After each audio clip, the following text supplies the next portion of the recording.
The Geenie Look HD surveillance camera has a great price, but does it have the features, video quality, and ease of use to make it worth it? I'm going to walk you through the details and expose the pros and cons. Let's go.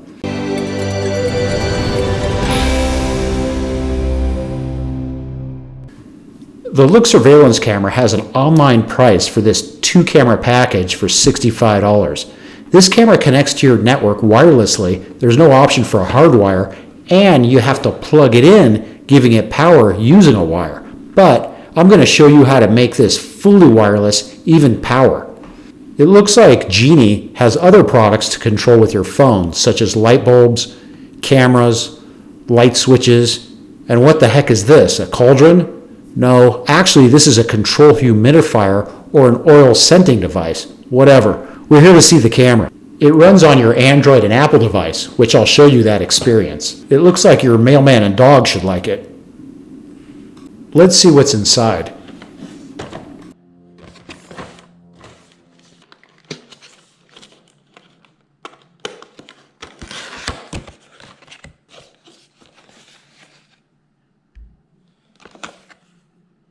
A welcome message and a pretty basic manual.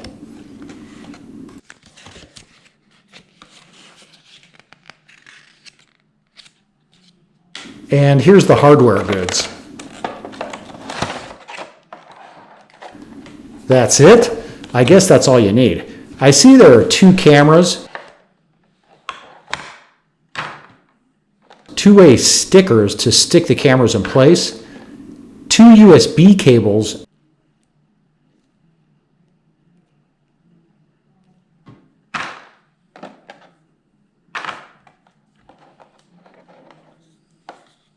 and the power brick to plug the USB into the wall. But for the fun of it, we're going to try and power these up other ways. And there are 2 of everything. The camera is kind of neat and small for handling 1080p HD. To give you a reference on size compared to my hand, well, that's probably not good because you don't know how big my hands are. But for example, this guy has really small hands, which would make the camera look huge. Okay, let me give you a better reference. About 4.5 inches. And this little camera has a 2-way speaker, so not only can you hear what's going on, but you could talk so the other side could hear you. And this little button is a factory reset.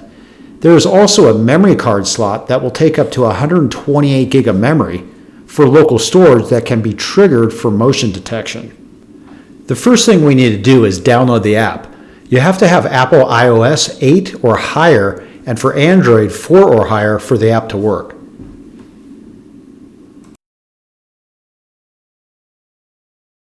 I'm a first-time user, so I'll have to register, agree to the terms, and put in your email.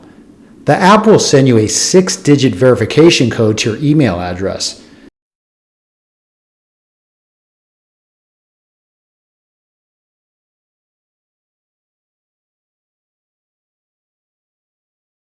Set a password, and it's ready to add a device.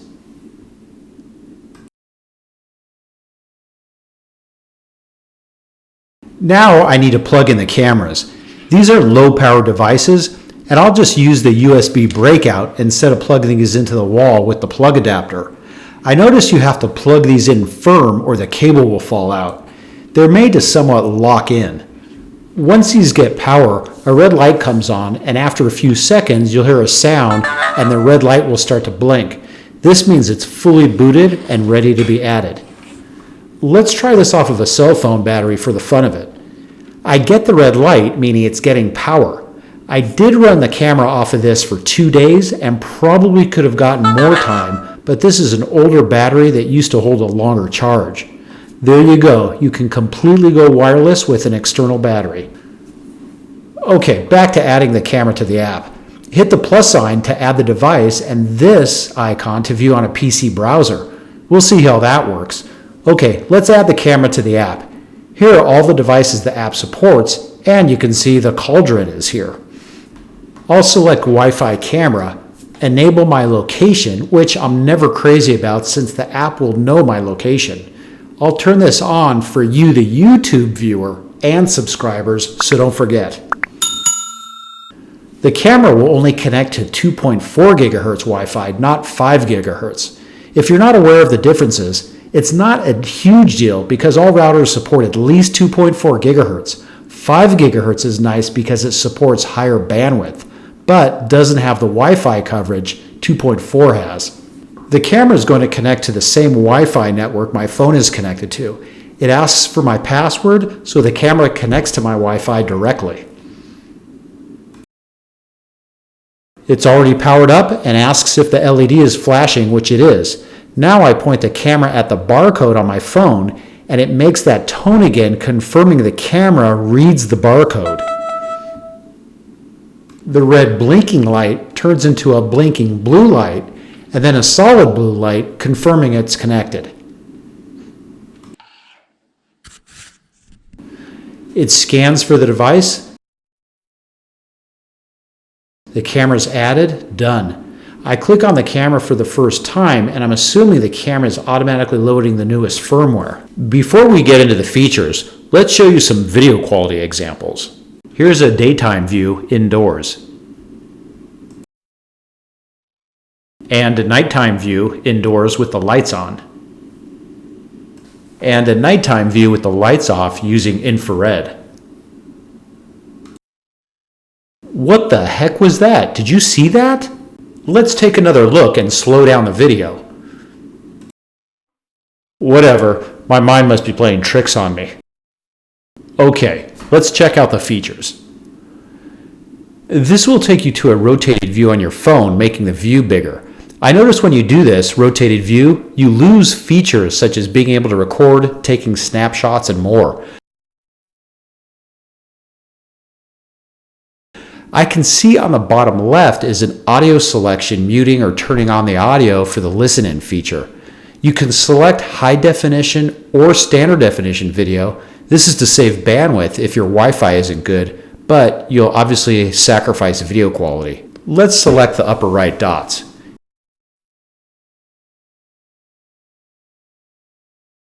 Here you can change the camera name to something specific, maybe based on the location. And this selection will allow me to change the camera icon. And location selection didn't work in terms of being able to do anything. Device info has my email address, and under IP address it has my NAT address, which is how my home network connects to the internet. This tells me that the camera sends some type of communication over the internet to a server and then back to my phone. I would much rather have the camera communicate directly to my phone for privacy purposes. Let's run a test. I'm going to play video through my phone and disconnect my internet. Look at this. The video is still playing. You might say, no, it's just stuck on the last frame, but look at the clock in the upper left-hand corner. It's still counting. Let's get out of playing and go back in. Aha, the video now doesn't play. Consumer surveillance cameras usually have a hub, or if they don't, it takes more configuring with needing to know how to do port forwarding on the network switch, and you need to know the IP address, what the camera's IP address is, and the video stream's IP address. This camera gets away from the hub and the extra configurations, making it very easy to install. The downside, I think, is you have to trust the company because they could easily get access to your camera and home network. Also, I tried to sniff out the stream's IP address and I couldn't recover it. This could be useful if you wanted to see the video stream on a third-party player or surveillance application. What I believe is happening is the camera lets the server know its location over the internet, and when you open up your phone app, the app goes to the server and says, "What's up? Where's my camera at? Tell her I want to see her, aka I want to communicate." The server says, "Yo, shorty, your boo is looking for you. Here's his number. By the way, you guys talk. I don't want no drama. Leave me out." The camera says, "You contact me after all this time? I know where you're at. Phone says, yeah, I've been away, but give me some sugar. And they're back together again until the phone bails and disconnects from the video, and the process starts all over again when they want to reconnect. So you'll always need an internet connection even when your camera's in the house and you're in the house.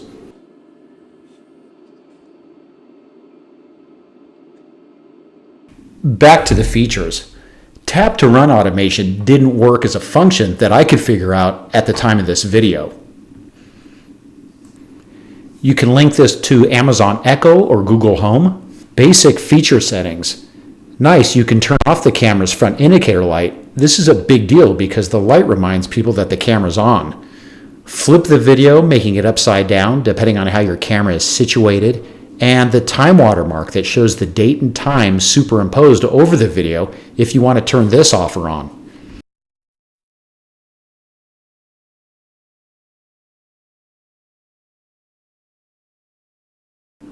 Night vision, that's self-explanatory if you want to enable or disable it. Motion detection, it doesn't give you a region to select, just if there's any motion the camera will start recording to the onboard memory on the camera. The sound detection is a unique feature. And it's nice you can set up a detailed schedule for the motion triggers.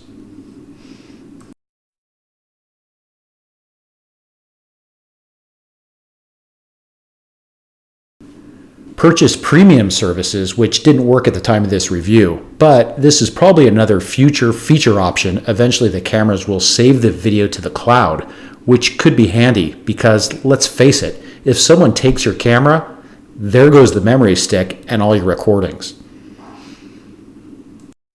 Notifications. Turn this on if you want to be notified on your phone. This is a must. For high traffic areas, this could drive you nuts with your phone constantly notifying you.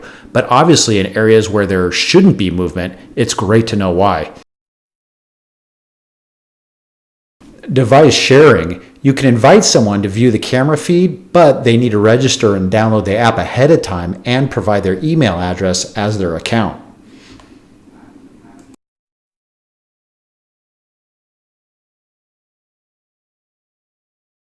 And the last one is firmware version, and it says we're up to date. Okay, the quick icons. Motion is the menu we've seen. You can speak into your phone by holding down the microphone icon, and they can hear you through the camera, which is very cool. The audio quality isn't exactly stereo, but good enough and clear. The record button allows you to record a video locally to your phone. It was easy to play back on my phone and copy it to my PC. It's a standard MP4 H.264 video file at what they promised 1080p resolutions. I like the fact it's not a custom file or wrapper that will only play on their app. If you don't want to record a video on your phone, you can always take a snapshot. Playback will allow you to play back media from your SD card to your phone. There's a nice timeline you can scroll through for quickly scanning through the stored content. You can pause and play and select a specific date with the time of the motion triggers segmented out.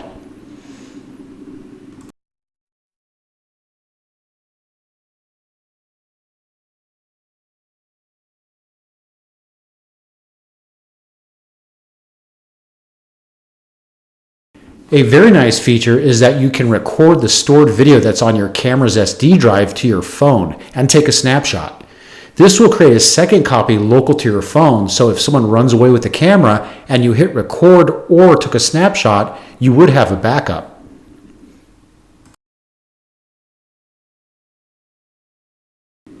And then the cloud storage, which I mentioned wasn't available at the time, and I'm sure this will be an extra fee. If you go back a menu, you'll see all your devices.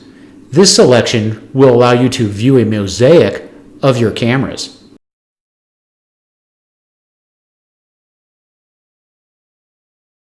You can still access the features such as audio, grabbing an image, talkback, and record of the highlighted frame.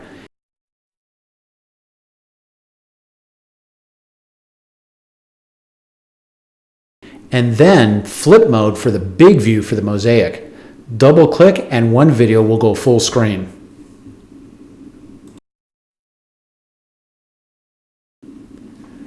If we go back and select this minus icon, you get this QR code window. Then go to your computer and open up a Google Chrome browser and type in a web address from Geeni. You then get a barcode on your browser that you can scan with your phone. It basically passes access to your computer to see the camera, which is kind of pimp. I mean, it's like your phone is a pimp handing off your camera to your computer. However, I wasn't able to get this to work. I mean, the page came up, but no video. This might be one of those work in progress items. It didn't prompt me to download a plugin or anything. This was a bummer because most surveillance cameras offer playback through web browsers. What's the bottom line? Very easy to set up, good video quality, good app for your mobile device, has good features. Cons? Seems like features are coming but not here yet. No third-party software to pick up the stream. Security is questionable. Some features that aren't supported yet, like web player and cloud services, but these will probably get there. Local memory storage for triggered recordings can easily be destroyed or copied, but this can be avoided to record the stored video on your phone, which is unique. You would have to do this manually. You have to have an internet connection when you start it up, and you can't assign it a static IP address, but their goal was probably to make this as easy with minimal technical intervention to set up, and they did succeed. And that's the bottom line. I hope this video helped. If it did, you must subscribe for your own protection, and don't forget to hit like.